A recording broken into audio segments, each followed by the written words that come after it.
I know. There are nights when you lie awake, eyes wide open, heart heavy, mind racing with things you just can't control. You've tried, haven't you? Tried to control everything. Your work, your emotions, your future, as if letting go would make everything fall apart. But strangely, the tighter you hold on, the more exhausted you feel, the more anxious, the more lost. They taught you to be strong, to push through, to fight. But no one ever told you this. Sometimes, real strength is found in letting go. Letting go of control. Letting go of fixed expectations. Letting go of the pressure to understand it all. And in that very moment when you stop forcing it happens, peace arises. Not the kind of peace that promises everything will be okay, but the kind that says, even if it's not okay, I can still rest. Tonight, I invite you to sit with me and listen to ancient Buddhist teachings, timeless wisdom passed down for thousands of years. Teachings that don't just help you fall asleep, but help you wake up with a lighter heart, a deeper trust in the universe, and in yourself.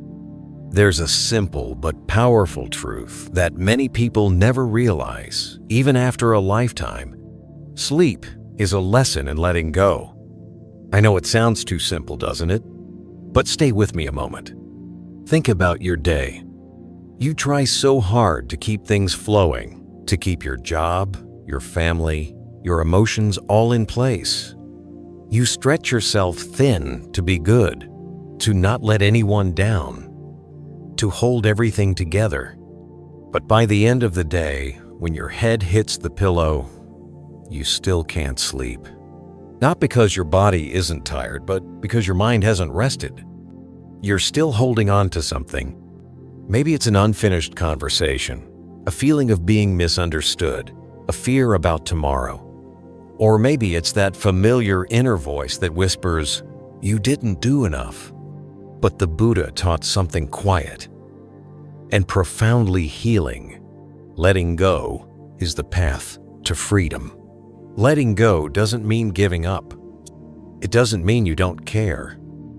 It simply means you put the burden down just for this moment. Just like a Zen master sitting silently in meditation, he doesn't carry his whole life into that moment. He's no longer a title, no longer someone loved or hated, no longer a man of past or future. He simply becomes breath.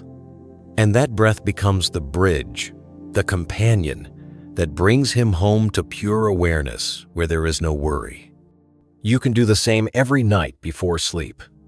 When you lie down, instead of carrying the broken pieces of your day with you, allow yourself to become a monk. No rituals needed, no bells, no chants. Just one slower breath. Imagine setting down each worry beside your bed like taking off your shoes before entering a sacred space. Every exhale becomes a reminder, I don't need to carry this into sleep. I once spoke with a woman in her 60s who lived alone after losing her husband. She told me, "Venerable, every night is a battle not with anyone else, but with the memories in my own head." And I said to her, let sleep be your practice. Don't try to chase the memories away. Greet them gently with a breath. Breathe with them, and then let them go. A few weeks later, she returned and said, "I'm still grieving, but I'm no longer bracing. I've learned to lie down like I'm coming home." You see, sleep is not just rest for the body. It can be healing for the heart, but only when we stop resisting. In English, we say, fall asleep. I love that phrase. It suggests surrender, like falling into the arms of something greater, like a child falling into a mother's embrace. But to fall, you must let go. Your breath is the bridge. Each inhale is an invitation to return. Each exhale is a farewell to what you no longer need to carry. You don't need to clean up your whole mind before sleep. You just need to stop trying to. Just breathe. Just be still and allow life to gently slip off your shoulders. Sleep is a patient teacher. Every night it comes and whispers, "If you're willing to let go, I will take you to a place where fear doesn't exist." And sometimes the most healing thing you can do for yourself isn't learning one more thing. It's simply allowing yourself not to hold on so tight. Try it tonight. Don't try to sleep. Just release. Let your breath do the work. I always remind my students, the mind is like a lake. Stop stirring it, and it will clear on its own. Sleep is the same. When you stop controlling, peace will come. And in that stillness, you may rediscover something you've forgotten for far too long: lightness. Have you ever tried to control everything? I believe you have. Because most of us were raised to think that if we don't stay in control, things will fall apart. If we loosen our grip, someone might take what we love. If we don't plan ahead, don't try to predict what's next. Life might take us somewhere we never wanted to go. But have you ever paused and asked yourself, how many years have I tried to control everything? And do I feel any lighter or just more tired? In Buddhist teachings, there is a simple but deeply profound truth. Craving and clinging our need to control are the roots of suffering. Trying to control life is like holding a handful of sand.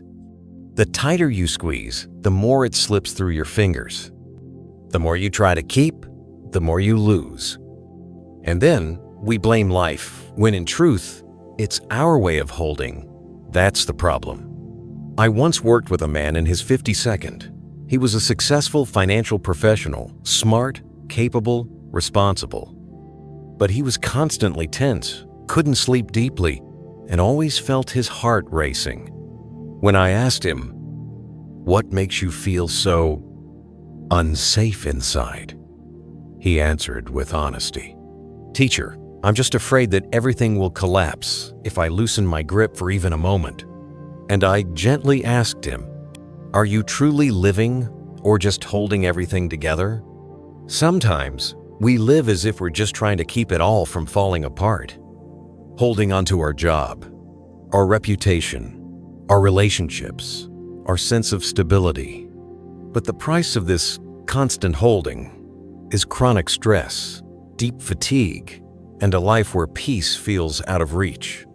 The Buddha said, "Letting go is not loss, it's lightness." Letting go of control doesn't mean apathy. It doesn't mean you stop caring or just let life happen however it wants. It means letting go of the struggle to force things. You can still plan, still work hard, still hope for the best. But you don't tie your inner peace to whether things go exactly your way. That is awakening. It's the understanding that some things won't come, even when you try your hardest. And some things will come only when you finally stop trying to force them. True happiness doesn't come from controlling life. It comes from knowing how to release at the right time without fear. I once read a story about a Zen master and his young student. The student asked, "Master, how can I stay peaceful in every situation?" The Zen master smiled and began pouring water into a glass. He poured until it was full and then kept pouring. The student panicked. "Master, it's overflowing." But the teacher kept pouring. Then he looked up and said, "You see, if you want things to be just right, you have to know when to stop. If you don't stop, you'll break the glass and waste the whole pitcher." A short story, but it says everything I hope to say today. Sometimes doing more doesn't help. Sometimes knowing when to stop is what saves us. There's a quiet law in this life. What's meant to come will come. What's not yet ready will only hurt if you chase it. We can't control the weather. We can't control other people's hearts. We can't control karma. But we can control how we respond. Happiness doesn't come from things going to plan. It comes from no longer needing the plan to feel at peace. In the Dhammapada, the Buddha says, untroubled, unbound by desire, unshaken by attachment. That person fears nothing. They live free, like a bird in the sky. Can you see that image? A bird soaring through the open air, not trying to control the wind, not needing to know where it's going, just flying. We can live that way too if we trust that the universe has its own rhythm. There are moments in life when all we need to do is breathe and say, I've done my best. The rest, I leave to life. Now, I'm not asking you to become passive. I'm inviting you to become free. A free person isn't someone who does less. It's someone who isn't bound by the outcome. They're not afraid to lose because they know what's truly meant for you will come. What isn't will go, no matter how tightly you hold. A free person doesn't get lost in what they can't control. And when your mind becomes like that free, soft, spacious, something beautiful begins to happen. Even if life is still messy, your heart can still be at peace. Do you remember the last time you did something just for the joy in your heart? Not for praise, not for results, not to impress anyone, just because it felt good and right to your soul? Maybe it was years ago. Maybe it was when you were a child, picking up fallen petals on the porch and thinking they were treasures. Or the time you cooked a warm meal, not for compliments, not because anyone was watching, but simply because you loved the people you were feeding. As we grow older, we get pulled into the trap of results. We work out of fear of failure. We speak because we need to be understood. We love because we're afraid to be left behind. And we live like we're running some endless race with no clear finish line. Then one day, we realize we're tired. I once met a man in his 62nd, a former executive of a big company. He told me, "Teacher, I spent my whole life chasing accomplishments. I climbed every ladder, but the higher I climbed, the emptier I felt." I looked at him and asked, "If you didn't have to accomplish anything anymore, what would you do?" He was quiet for a long while, then softly said, "I think I'd like to learn how to sit still with a cup of tea." You see, when we're no longer tied to winning or losing, gaining or losing, something opens up inside. A lightness, a spaciousness. And from that space, real love begins to grow. The Buddha said, "Only one who lets go of clinging is truly free." Clinging to outcomes is like tying a string to a kite. You think you're in control, but you're really holding it back. You fear the wind. You fear losing it. And before long, you stop seeing how wide the sky really is. But when you live with an unbound heart, you start giving without calculation, speaking without fear of being misunderstood, and doing without needing applause. And the beautiful paradox? That's when people start trusting you more, loving you more, because they feel your real presence. I remember once teaching at a small Zen center in Northern California. An older American woman, widowed for many years, shared with me, "I used to be afraid to love again. I was scared of losing. But then I realized when I stopped clinging to whether someone would stay or go, that's when I finally felt loved." Her words reminded me of a passage from the Buddha in the Anguttara Nikaya. "One who is free does not rejoice in praise, nor suffer in blame. They live like the earth, accepting both flowers and garbage, steady and at peace." Can you imagine living like the earth? No need to prove yourself. No need to win every argument. No need to earn acceptance. Just being here calm, grounded, and whole. In that space, life is no longer a list of goals to conquer. Each action, each encounter, each word becomes part of your practice of presence. Someone once asked me, "Teacher, If I don't set goals or care about results, isn't that irresponsible? I smiled and said, it's not that you stop trying or caring. It's that you do it with a free heart, not with a heart in chains. You act because it's right, because it's beautiful, because it feels meaningful, not because you're afraid or desperate for recognition. A person who lives this way doesn't wait for approval, but it's their freedom that draws others near. They don't obsess over outcomes, but that relaxed presence allows them to show up fully in everything they do. They're not rushing toward a finish line, because every step they take is already peace. You can live this way too. You don't have to wait until your life is perfectly in order. You don't have to wait until you're good enough. Just a small shift. A soft letting go in the way you think, in the way you treat yourself. Try it today. Do something not for the result, but because it feels worth doing. Say something honest, not to win agreement, but because it comes from kindness. Love someone not because you fear losing them, but because you know your heart still can love. And then, watch. You'll see that when you stop living for outcomes, your heart begins to open. And that heart is the foundation of true happiness. I once heard someone say, if I had never been hurt, maybe I'd be happier. And I understand why they'd think that. Because when we're in the middle of pain, whether it's loss, betrayal, or the kind of sorrow you can't even name, we often want just one thing, for it to go away. We wish it had never happened.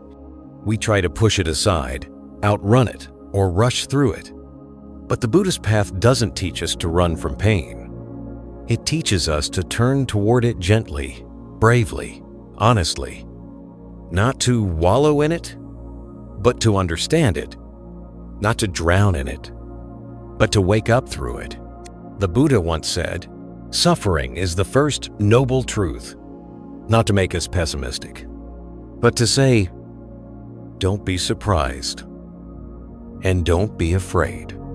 Because it's right there, in the heart of suffering, that the journey home begins. You see, no pain is ever meaningless. Even the ones we never asked for. Even the ones we don't understand.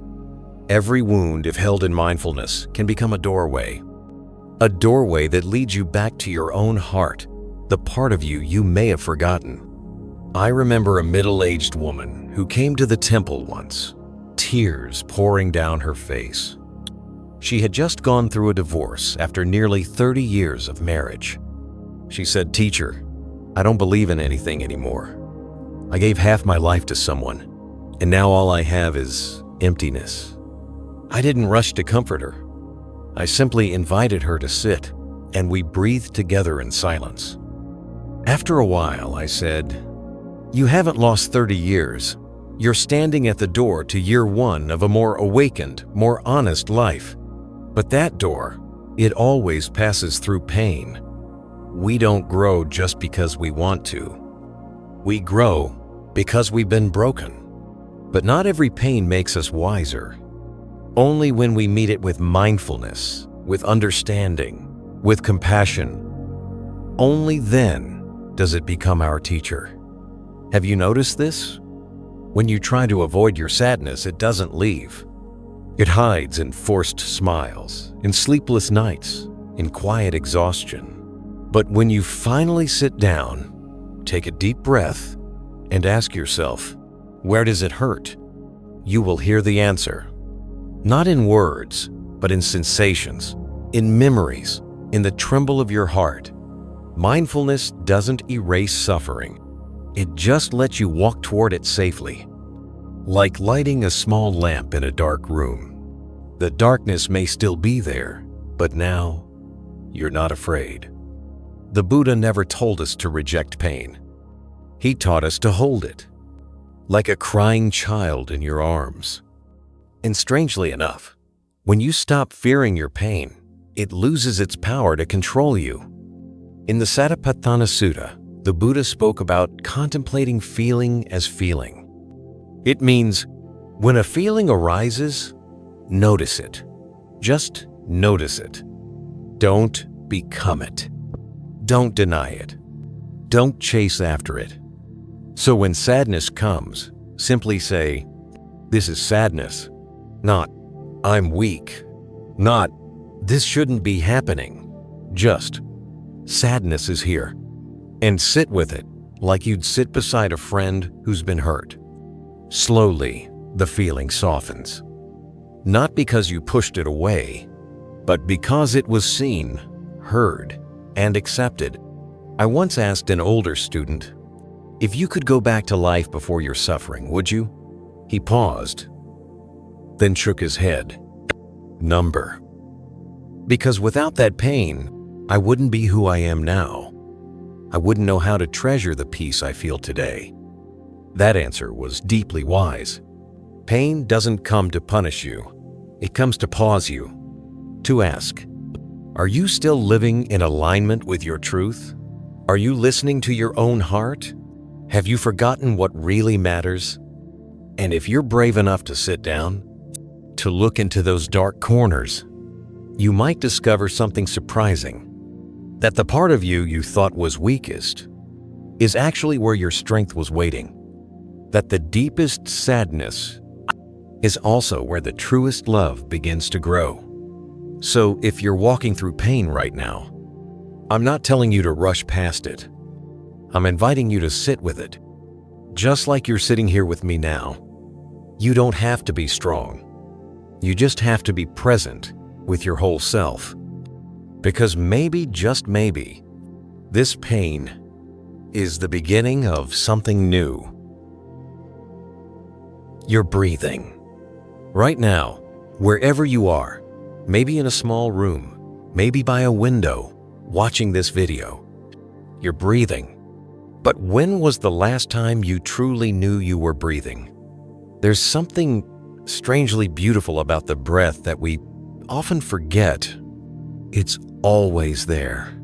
Soft, steady, patient, keeping us alive even when we never stop to thank it.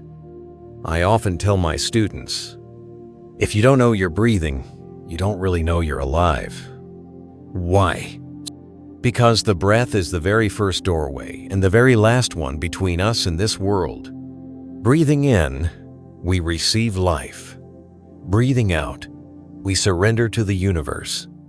It sounds simple, but when practiced with mindfulness, you'll begin to feel something much deeper. Within every breath is the presence of the whole universe. I once gave a talk at a nursing home. In that small room, there was an elderly woman, partially paralyzed, unable to speak. But when I guided the group through mindful breathing, I saw tears glisten in her eyes, and her frail hand gently rising and falling with each inhale and exhale. Afterwards, her caregiver came up to me and said, "Teacher, she can't feel much anymore, but when she breathes, it's like she comes back to life." I bowed to her that day, deeply moved, because it reminded me of something crystal clear. The universe has never left us. We just forgot how to recognize it. We live surrounded by noise, information, tasks, responsibilities, and yet we forget the most essential truth. We are alive. And being alive isn't just a heartbeat. It's a connection, a rhythm, a relationship with all things.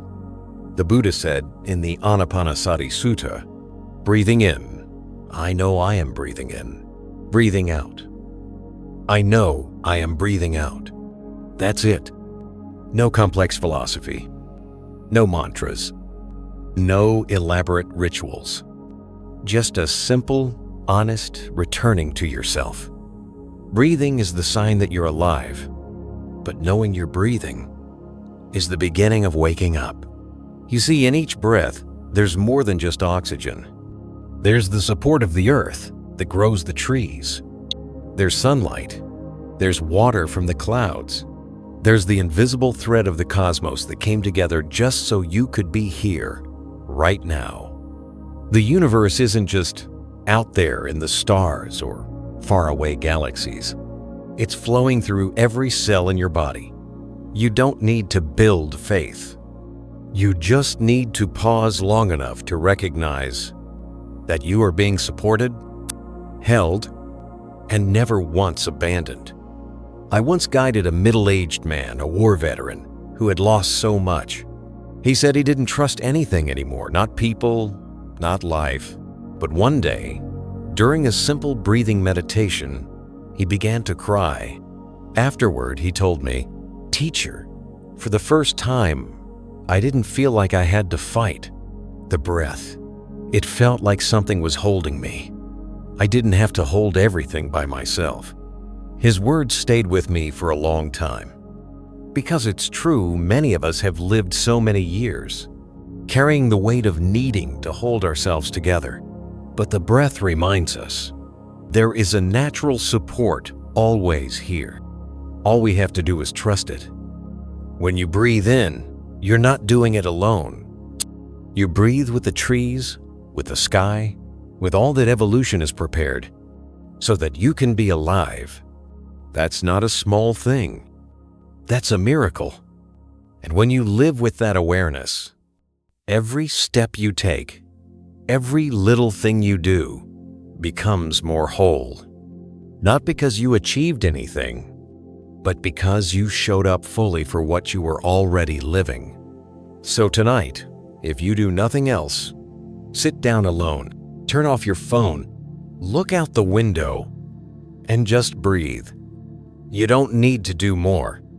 Just breathe, and let that very breath carry you home, to the real life flowing within you. And maybe then, you'll realize happiness doesn't come from having more.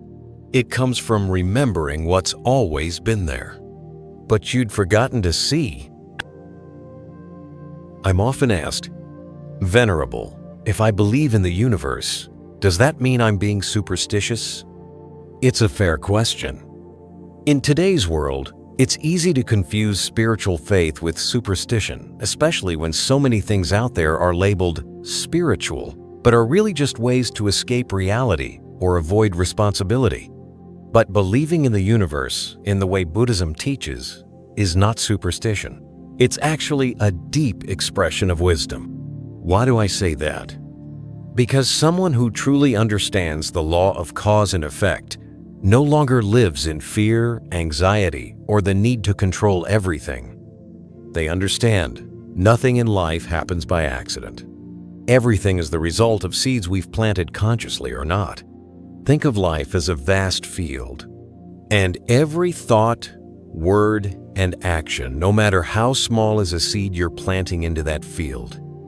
Some plant seeds out of anger, some out of love, some from fear and doubt, others from wisdom and awareness. And here's the amazing thing about the universe.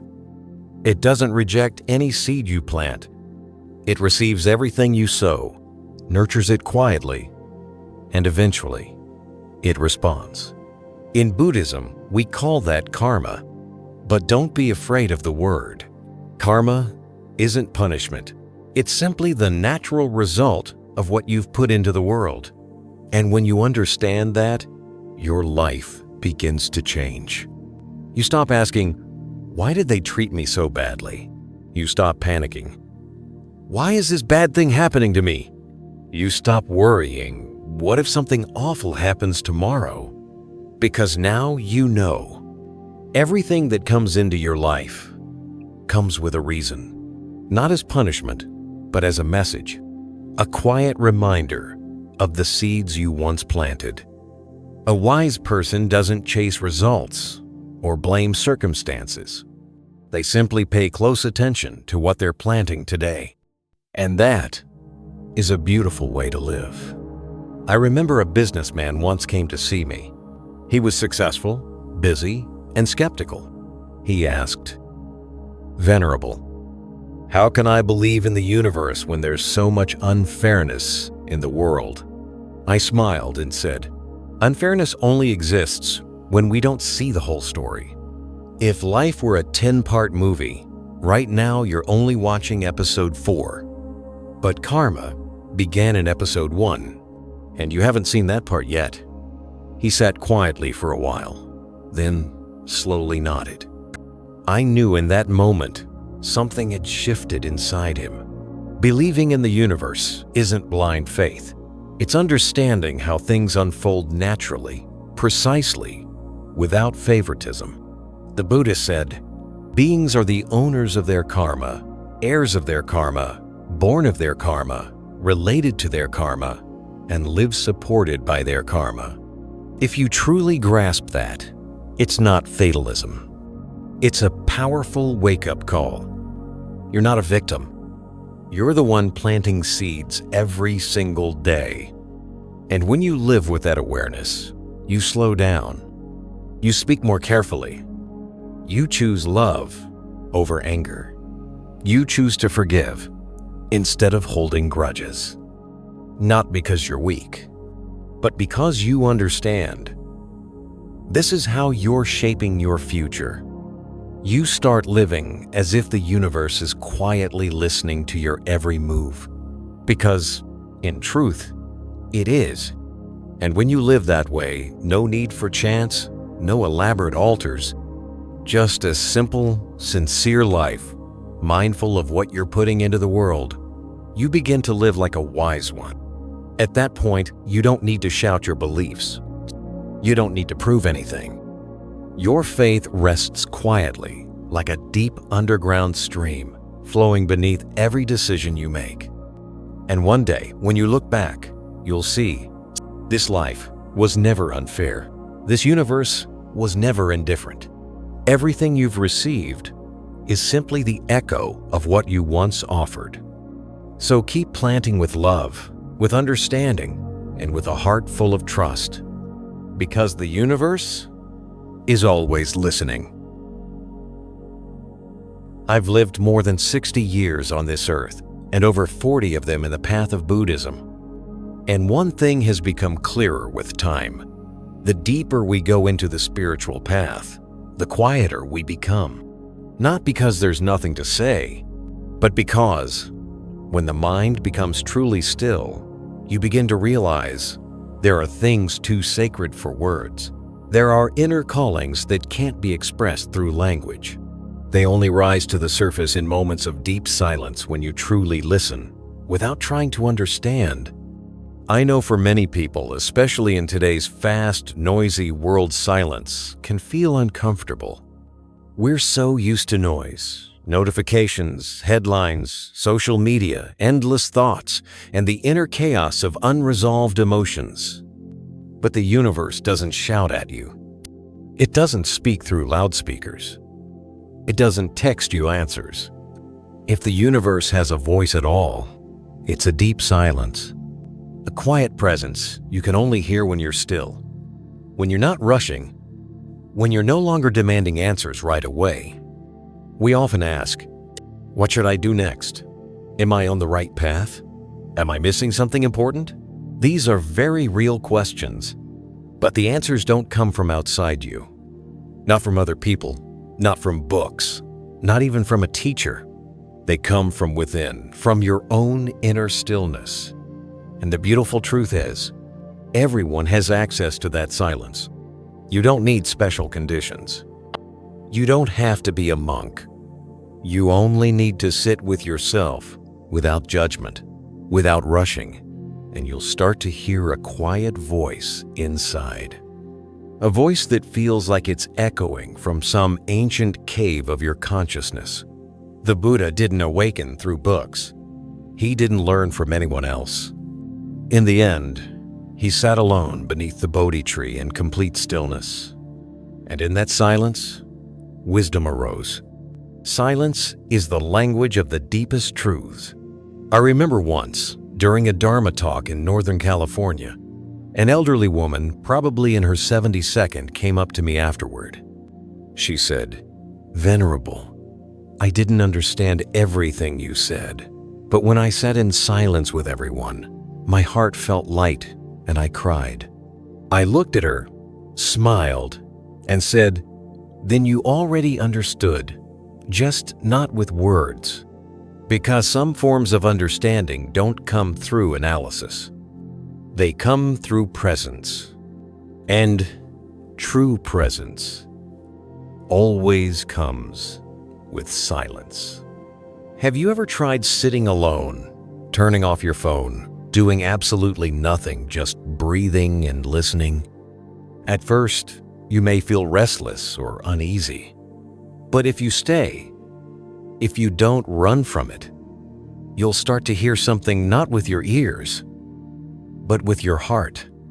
It might be an old sadness that never had space to speak, or a memory asking to be held, or a quiet wave of gratitude rising for no reason at all. And sometimes, it might feel like the universe itself is whispering, "I've always been here."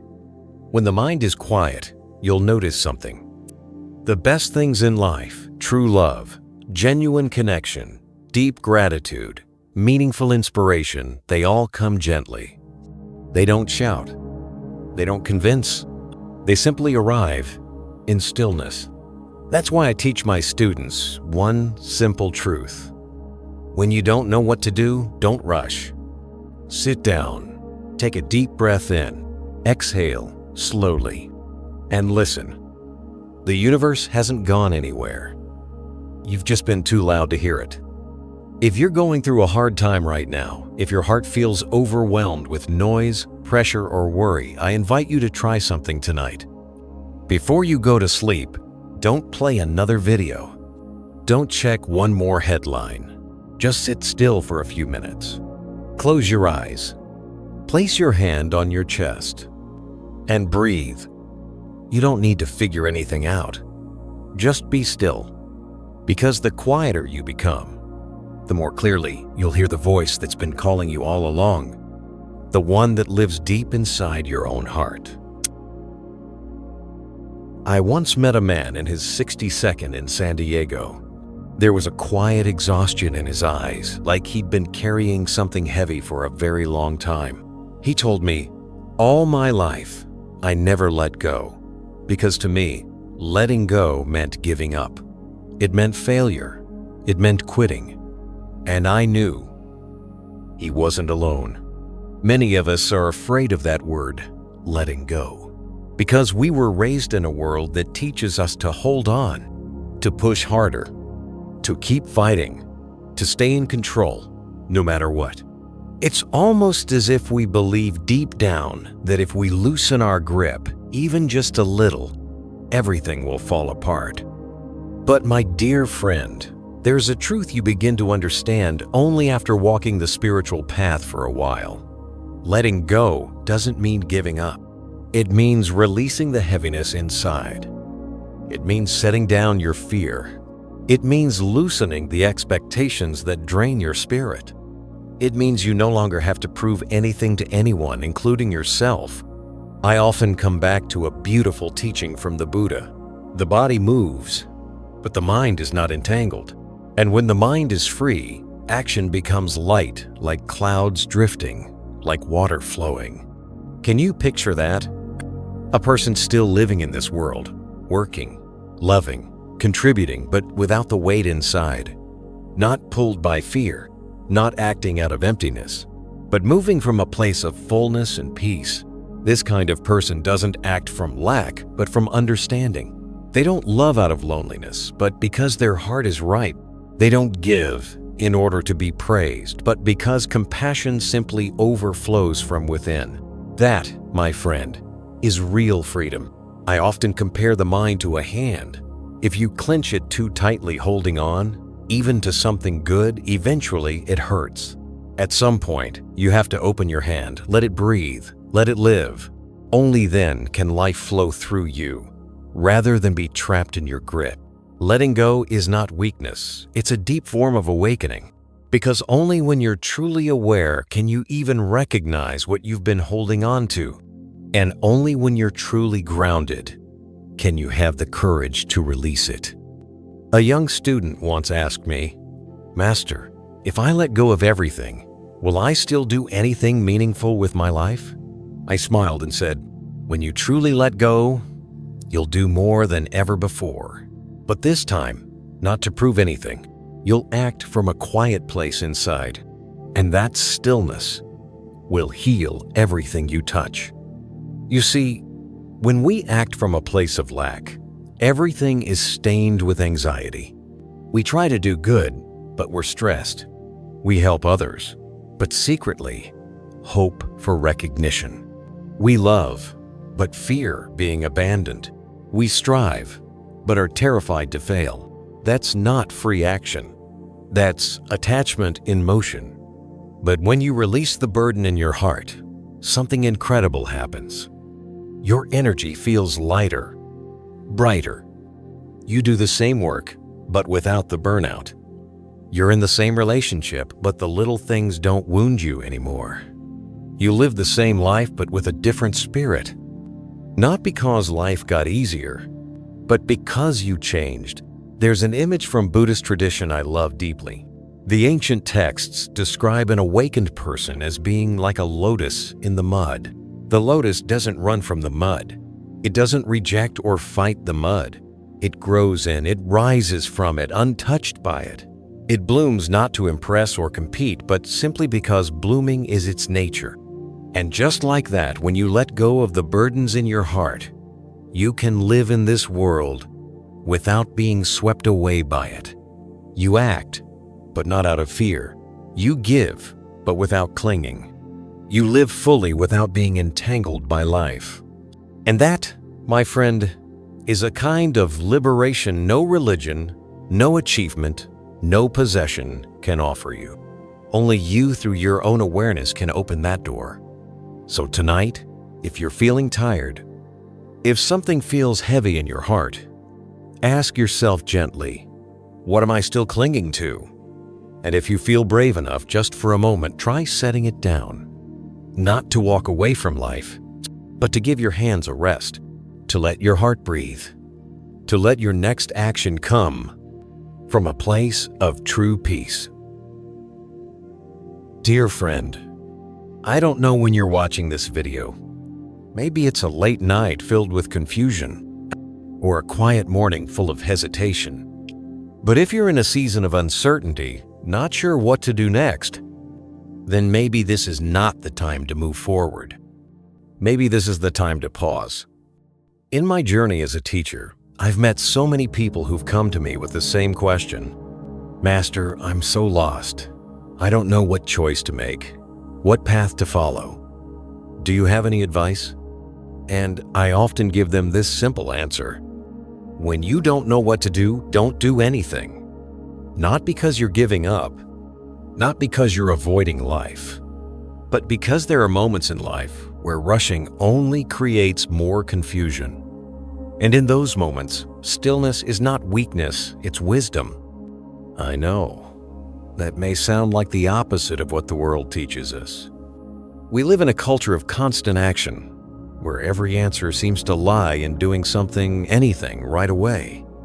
But in Buddhism, there's a deep wisdom I hold close. Stillness is not delay, it's a form of insight. Sometimes, it's in that pause, when you stop trying to fix, solve, or decide, that a deeper knowing begins to rise. Not the kind of knowledge you find in books, but a quiet clarity that's always been within you, hidden beneath the noise of worry and urgency. I remember a woman once came to me, anxious and overwhelmed. She had just lost her job, was standing at a crossroads, and felt desperate to make a quick decision.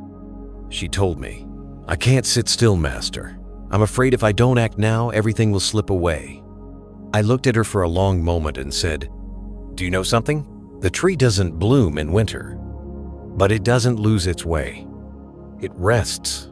It gathers energy in silence. And when spring comes, it knows exactly how to bloom." You see, life has its own rhythm. The universe has its own pace. It doesn't always need you to intervene, push, or force your way through. Sometimes, the most courageous thing you can do is stay with yourself. Sit down, breathe deeply, listen, and in that stillness, a small door will open inside you. The Buddha taught, each of us carries the seed of awakening, but that seed only sprouts when the soil of our mind is quiet. If you keep running, if you keep trying to force clarity just to calm your anxiety, you may be digging up that seed before it's ready to grow. How can we hear the voice of the universe if there's a noisy marketplace inside our minds? How can intuition speak if we keep interrupting it with restless questions? You don't need to rush, because what needs to arrive will arrive. You just need to be still enough to notice it. I truly believe you've already had moments like that before. A meaningful decision that didn't come from calculation, but from a peaceful afternoon, a quiet walk, or a simple moment washing dishes, when suddenly you just knew. That is the moment when the path reveals itself. So if right now you don't know what to do, honor that not knowing. Don't rush to cover it up with busy action. Let it teach you something. I call this the practice of mindful non-doing. It's not easy, but it is profound. It takes courage, the courage not to give in to the ego's impatience. But sometimes that very pause becomes the quiet turning point of your life. So if you're in a fog of uncertainty, don't be afraid. Treat it like walking through a field of morning mist. You can't see far ahead, but you can stand still, breathe, and feel each step, because the sun will rise and the path will appear. Dear friend, if you've listened this far, I believe a gentle silence inside you has already been touched. Sometimes, life feels like a murky river. We swim and swim, but can't find the shore. But the moment we pause, sit by the bank, breathe deeply, and truly listen, the water begins to clear, and the truth begins to rise. We don't have to understand everything to be at peace. We only need to be present, with faith. Faith in the flow of karma. Faith in the quiet support of the universe. Faith in the awakening already living within you. And if something in these words made your heart feel a little lighter today, if you felt seen or simply a bit less alone on your journey, then I'm deeply grateful you're here. I invite you to continue walking with me through this channel, Buddhism Seeds, a space where we don't just learn Buddhist teachings, but practice living deeply, gently, and honestly. Please subscribe, give this video a like, and share it with anyone who might need a little peace today. And if you'd like to share your story, your reflections, or even your uncertainty, leave a comment below. I read every one, and I cherish every word. Thank you for being here in this moment. That alone is a miracle